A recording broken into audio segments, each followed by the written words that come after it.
ശരിക്കും അമ്മ വെക്കണ പോലെ. നമ്മളിന്ന് ബീഫ് ഫ്രൈ ആണ് ഉണ്ടാക്കാൻ പോകുന്നത്. നന്നായിട്ടുണ്ട്, സൂപ്പറായിട്ടുണ്ട്. ബീഫ് കോക്കനട്ട് ഫ്രൈ നാടനായിരുന്നു. ഈ ബീഫ് കാണുമ്പോഴേ എനിക്ക് എൻ്റെ വീട്ടിലത്തെ അമ്മേനെ ഓർമ്മ വരുന്നത്. ഞാൻ വീട്ടിലുള്ള സമയത്തൊക്കെ അമ്മ ഇങ്ങനെ നാളരക്കൊത്തിട്ട് ഉണ്ടാക്കാറുണ്ട് ബീഫ്. അപ്പം ഞാനാണ് ആദ്യം പോയിട്ട് നാളരക്കൊത്ത് പറക്കി തിന്നാറായിരുന്നു.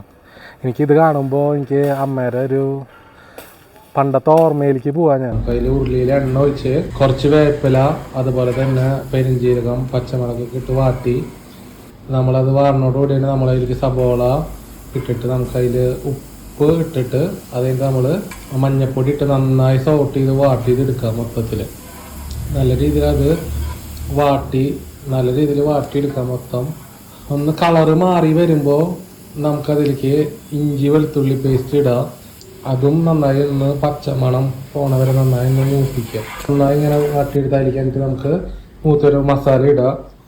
മല്ലിപ്പൊടി, മുളക് പൊടി, ബീഫ് മസാല ഒക്കെ ഇട്ട് ഒന്ന് മൂപ്പിച്ചതിന് ശേഷം വെള്ളം ഒഴിച്ച് തിളപ്പിക്കുക. ആ ഗ്രേവി നന്നായി തിളപ്പിക്കുക. അതിലേക്ക് നമുക്ക് തക്കാളി അരിഞ്ഞിടാം.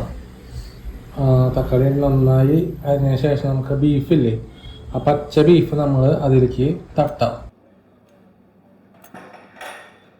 നന്നായി മിക്സ് ചെയ്ത് നല്ല രീതിയിൽ മിക്സ് ചെയ്ത് നല്ല ഹീറ്റ് ആക്കണം. നമ്മളിപ്പോൾ ഇത് ഗ്യാസ് അടുപ്പിലാണ് ചെയ്യണേ.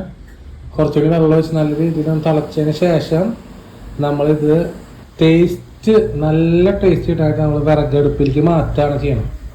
ആ വിറകടുപ്പിൻ്റെ പ്രത്യേകത എന്ന് വെച്ചാൽ ഈ ബീഫ് വലിയ കാറ്ററിംഗൊക്കെ വിറകടുപ്പിൽ ചെയ്യുമ്പോൾ ഈ ബീഫ് നമ്മൾ പച്ചക്കാണല്ലോ ഇടണേ, അത് നല്ല രീതിയിൽ വെന്ത് കിട്ടും. പിന്നെ ആ വിറകിൻ്റെ പൊക്കയും മണമൊക്കെ ആകുമ്പോഴാണ് നല്ലൊരു നാടൻ ബീഫ് ഫ്രൈ ആയിട്ട് നമുക്ക് തരാം.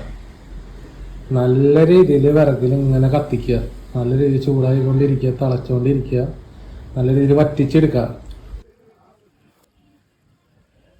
കുറച്ച് വറ്റി വരുമ്പോൾ നമ്മൾ തേങ്ങ കൊത്ത് ഇങ്ങോട്ട് ആഡ് ചെയ്തിട്ട് നല്ല രീതിയിൽ ഇളക്കുക. മൊത്തത്തിൽ നല്ല രീതിയിൽ ഇളക്കി നല്ല രീതിയിൽ വെള്ളമൊക്കെ വറ്റി ബ്ലാക്ക് ഷെയ്ഡ് ആയി വരും. ഫുള്ള് ബ്ലാക്ക് ആയിട്ട് വരുമ്പോൾ ഇതിലേക്ക് അവസാനം കുറച്ച് വേപ്പില ഒക്കെ ഇട്ട് ഒന്നും കൂടി ഇളക്കി നമ്മളത് ടേസ്റ്റ് ചെയ്യാനായിട്ട് പോവാട്ടോ. പിന്നെ ഞാൻ വന്നേക്കാട്ടോ ബീഫ് ഫ്രൈ എടുത്തിട്ട് ഉള്ളിൽ നിന്ന്. ഞാൻ അത് കഴിച്ചു നോക്കാം, കഴിച്ചു നോക്കിയിട്ട് പറയാം എങ്ങനെയുണ്ടെന്ന്. അടിപൊളിയായിട്ടുണ്ട്. ശരിക്കും അമ്മ വെക്കണ പോലെ നന്നായിട്ടുണ്ട്, സൂപ്പറായിട്ടുണ്ട്. എനിക്ക് ഒത്തിരി ഇഷ്ടമായി കേട്ടോ. ഇനി അടുത്ത ഡിഷായിട്ട് ഞാൻ വരാം.